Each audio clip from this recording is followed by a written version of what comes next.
Hey, welcome everybody to Hurdlers of Adversity.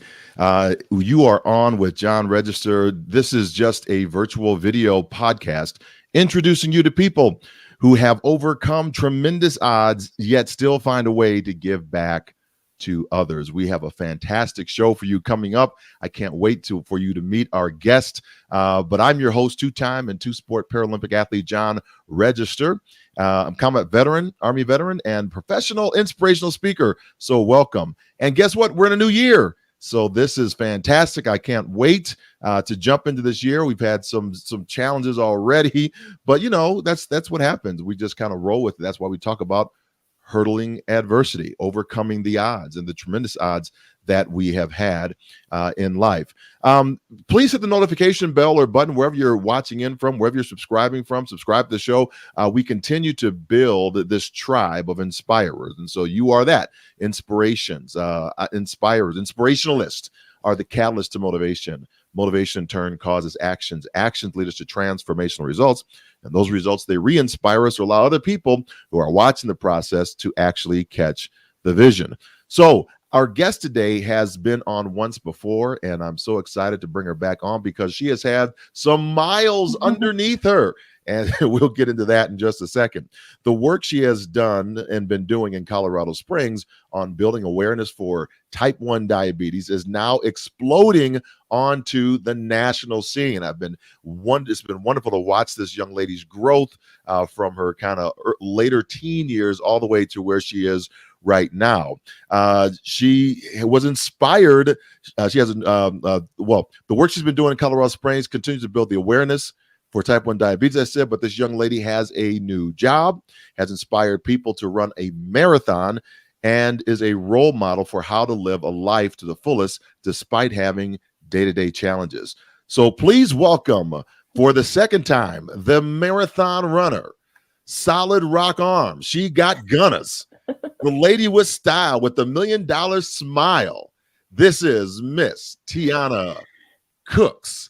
Hey, Tiana, how you doing this morning? Hey, John, thanks for having me and for the incredible introduction. I'm doing amazing and just honored to be on your show again. So thanks for inviting me. Oh, for sure, for sure. Thank you so much. And for some reason, I don't know what StreamYard is doing today, but we're not pushing through on her video. But we have some great stuff that I just brought up. I want to make sure that we see all you with all these little kids here and all everything that you've been doing. Let me see if I can pull that back up again. Yes, with the kids, and I got a whole bunch of pictures that we're going to go through and just talk to you about this. But right now, we'll keep it right there for the moment. So I want to jump into it because we don't have a lot of time today. Just wanted to make sure that we did it. We have Morris Parsons on right now. I want to make sure honor him. Good morning, Morris Parsons. I was watching your broadcast last night from Emmanuel Missionary Baptist Church. Great. It was awesome. Good morning, sir. Thanks for the inspiration, he says. And of course, Tiana is the one doing the inspiring today. That's for sure. So let's just jump right in. Help our audience understand what is type 1 diabetes and how that differs from type 2. So that's a great question. And I think it's something that oftentimes people kind of get a bit confused just because when you hear diabetes, you assume that they're kind of intertwined, but there is a huge difference between the two, given that type 1 diabetes is an autoimmune disease, meaning my pancreas no longer creates insulin.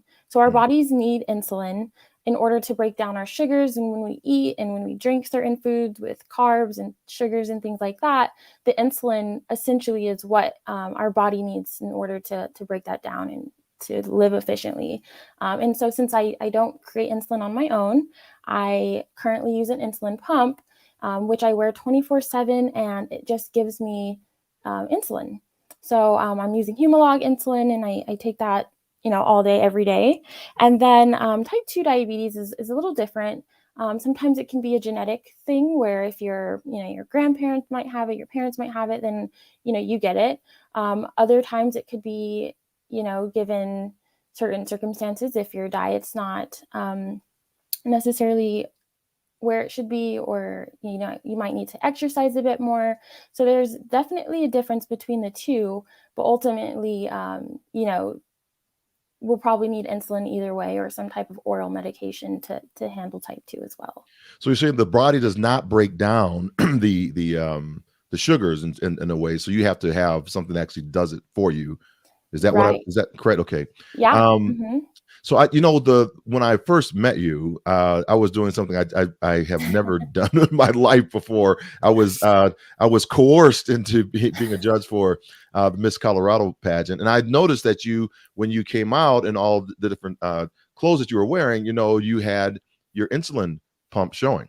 And so, number one, when did you discover that you had type 1 diabetes? And two, as you are, were showcasing, and not really showcasing, as you were talking about the type 1 diabetes, and that was the thing you were trying to get out to all Coloradoans, and now the country.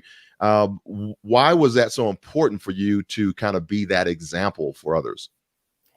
I think that in life, everybody has a story. Mm, And for me, it's just important that I continue to share my story, whether it's the good parts, the bad parts, the hard parts. And that was an opportunity for me to show people that, this is my story, this is my life, and I can't do anything to change it, but I will embrace it.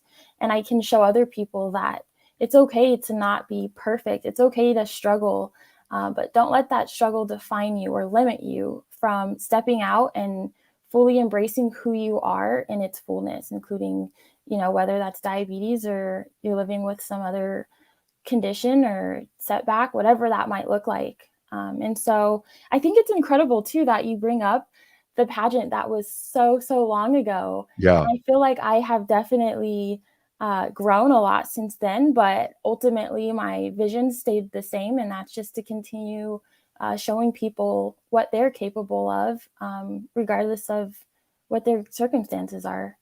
I brought it up because it's such, because when we think about pageantry and thing, we're all, of course, thinking about beauty, and we're thinking about these things. That's what initially comes to mind, and secondarily, it might be education. Secondarily, it might be that there's a cause relation that's going on behind it, and I know that that's kind of a vehicle to get that out. And you have been consistent for that, and that's why that's what I really have admired about you, is I've seen the consistency that your message has remained there. We have a person that's on right now, Facebook user, saying, "Greetings, my veterans that are out there." All right, vet power. That's right. Go Army. The One of the things I was going to want to ask you is, what was your point? You're talking about this, that you wanted to make this a cause, but when you find out that you have, type 1, there had to be a moment of kind of reckoning that happened. This point where you said, "Okay, let's move forward." What do you remember that moment, or like the initial shock of it, or was there a shock, or and the point where you decided, "Yeah, I'm gonna make something of this." What was that moment for you? I think the moment, believe it or not, was actually while I was laying in the hospital bed. I was a Mm, 17-year-old girl being diagnosed with a life-changing, disease. And I, at that moment, had an option to either, let this take me completely down and break me, or to allow it to kind of move me forward.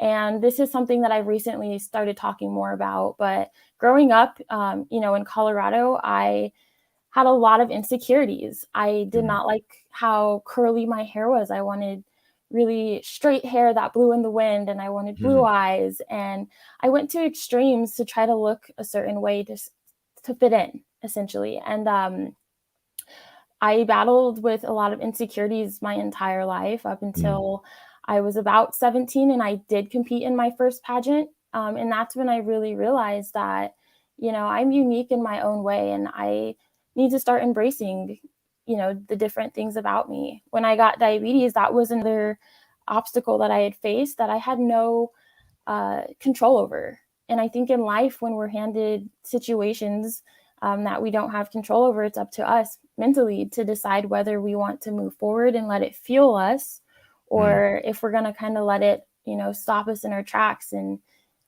at the end of the day, I'm still going to have diabetes. So for me, it was a no brainer. It's a interesting decision. I think one of the times you said that, I just wanted to live, and then you began, pushing into that space. I got a picture of you up here. I said that you got the arms and the gunner. That's the Tiana Cooks with the guns.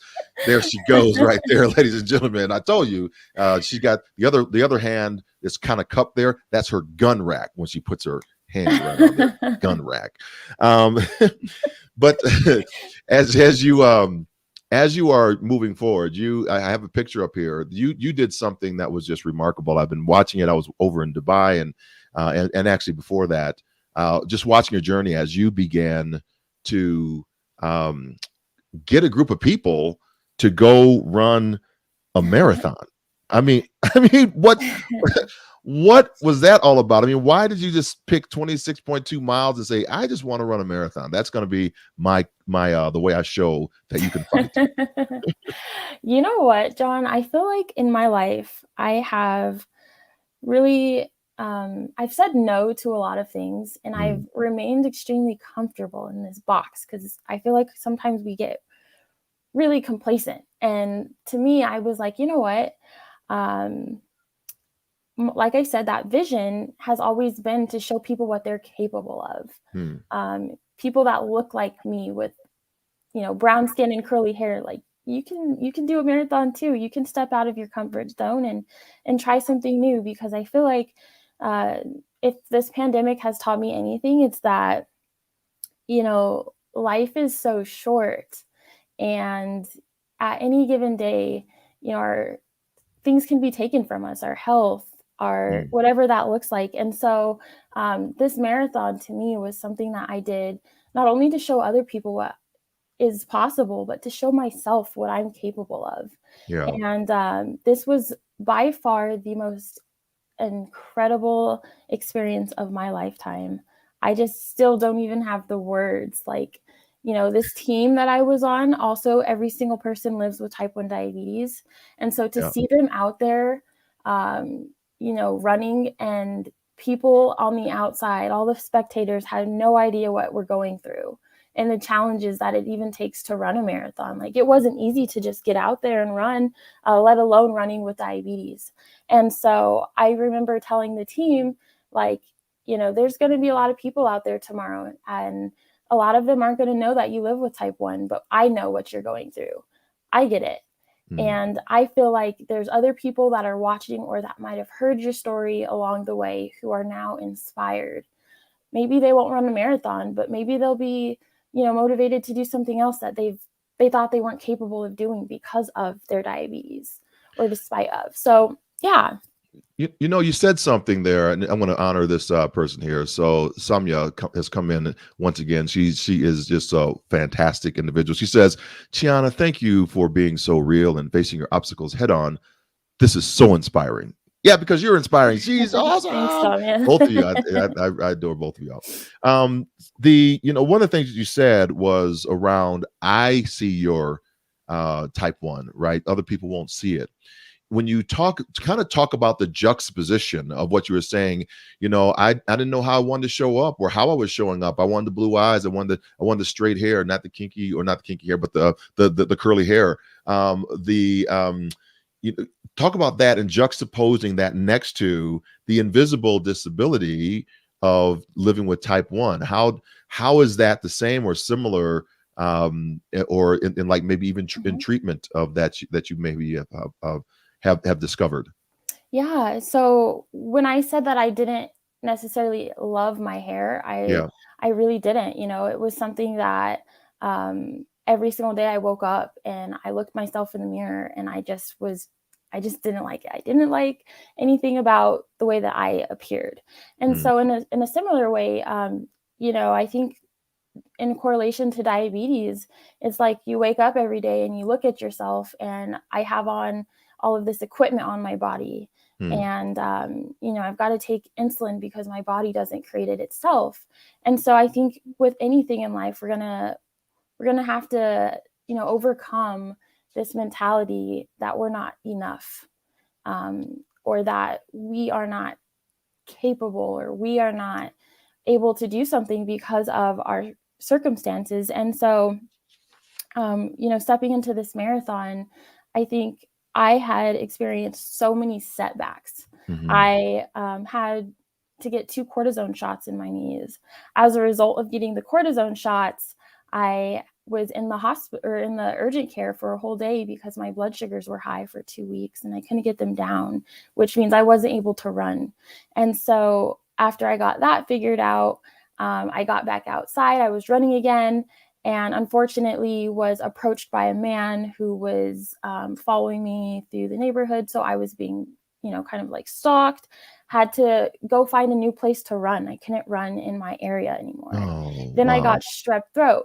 So I think Ugh. ultimately, I had a vision. I was going to run this marathon. It didn't matter what happened in during the process. I was going to get there and I was going to cross that finish line. And so this was a huge test of my strength, mentally, physically, emotionally. Like, how can I persevere regardless of what gets thrown at me? I'm going to ask you a question. The question is, what do you think that is, that grit that you have? What is it? Where does it come from? How did you tap into that? And as you say it, I don't know.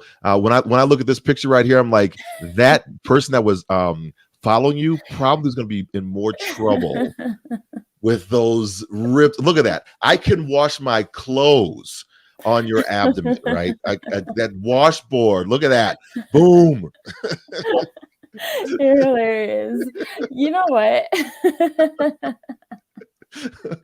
I got a load of. I do. I got a load of clothes. I'm gonna wash. I'm gonna come over your house. And it's gonna just scrub on your You're stomach. so funny. Golly, get I feel everything. like, yeah, it was definitely a very terrible situation, and Yeah. I was not prepared for it. So, yeah, but I would say the grit really just comes from inside. Like, it's something that I don't really know how to explain. It's just Hmm. mentally, I have this internal dialogue with myself. And when I tell myself that I'm going to do something, I do it.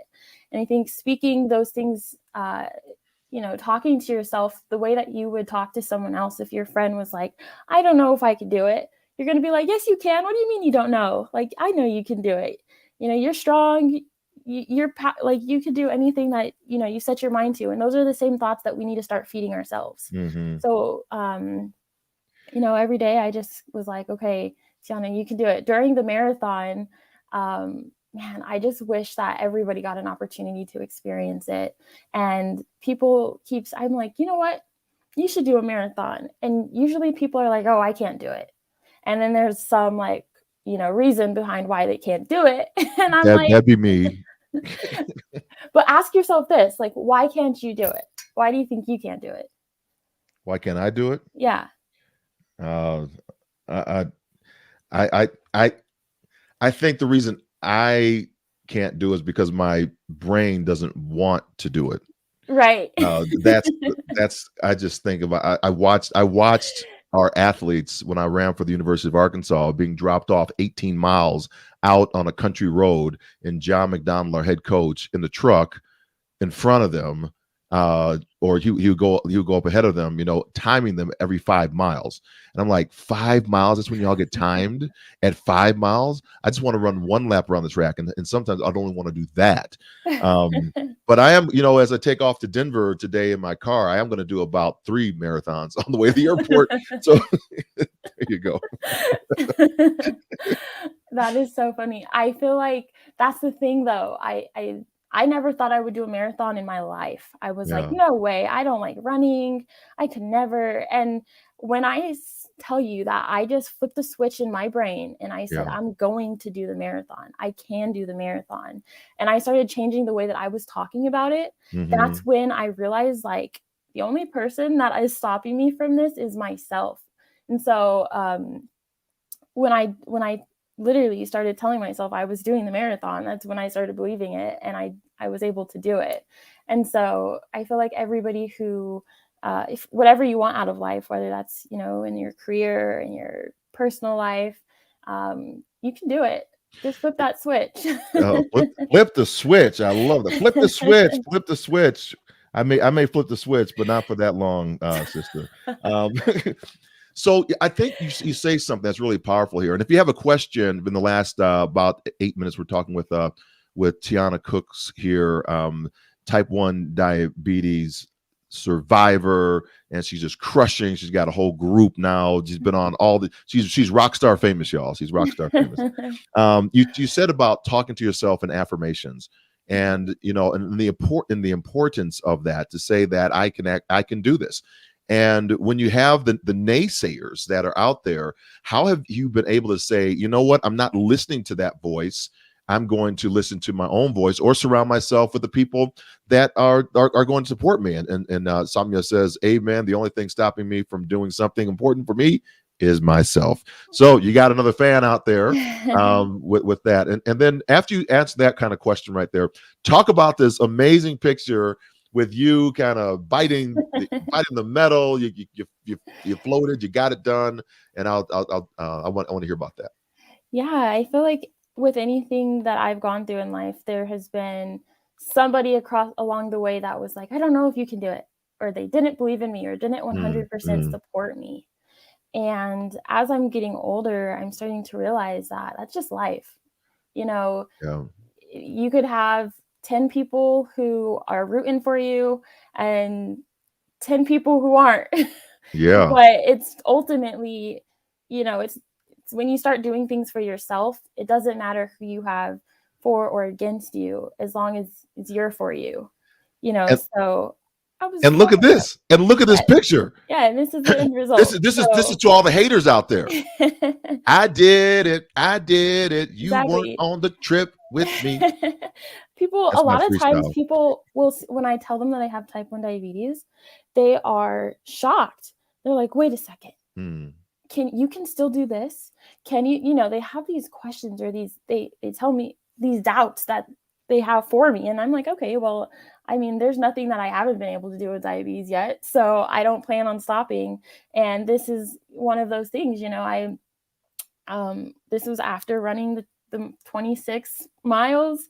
And I tell you, like, I don't regret. I would do it again and again and again. I would go back to this. It was, when I said it was the most incredible experience, John, like the atmosphere, the energy, it really just carried me through the race. And I had a fanny pack. Inside of my fanny pack, I had snacks. I had low snacks in case, my blood sugar was dropping low. When you exercise, oftentimes you will have low blood sugars if it's for an extended period of time. And there was about mile, I would say, I think I hit my first low about mile 8. My body started feeling really weak. And I opened up my fanny pack and started eating some of my snacks out of it. I took an energy gel, and then they have these stations every couple miles with Gatorade. So I kept grabbing Gatorade and drinking it. I took my insulin pump off, so I wasn't getting any insulin, because I figured that the exercise would kind of, make up for that. And then the entire race, every couple miles, I would eat some more snacks, grab a Gatorade. I felt my blood sugar get low again at mile 15, and that time it hit a little bit harder. But I kept running, and I just, like I said, was just eating those snacks along the way. But it wasn't easy. Like I said, like there were challenges that all of us had to face during the race in order to cross that finish line. And Well, I was not talking. I was listening yesterday to there you are. Look at that. Woo! Go and see get how it big my done. fanny pack is? I had the biggest fanny pack. There's so many snacks in there. That's a pretty big fanny pack. But I was listening to the BBC yesterday, actually, kind of, and that's my news station of choice.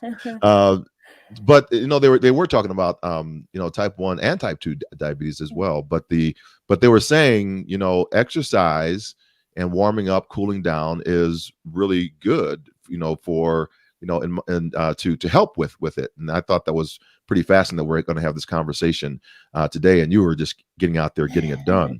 I know we don't have that much time left, and I wanted to just jump really quickly into what did you want others when you're talking about your family support and all these people that are supporting you, and now you have this kind of tribe that's following you. What is it that you're trying to really get across to them? I mean, kind of at the end of the day, what is it that you are really wanting them to take away?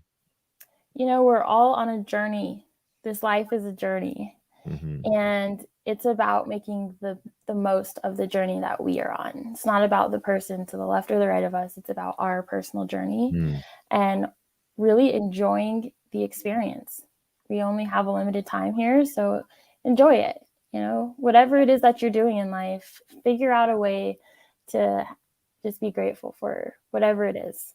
So that's I it. love that. And the reason I really I resonate with that statement is because one of the things when I'm doing my keynote addresses is I get people to the point of that reckoning moment that we're talking about, or at least understand that there is a reckoning moment that comes, and we can't go backwards. We can't go back in time and change something. So I'd say let's Right. stay out of our past and try to change something about our future right now. We can learn from it for sure, but we can't go back there and change anything from it for where we are right now.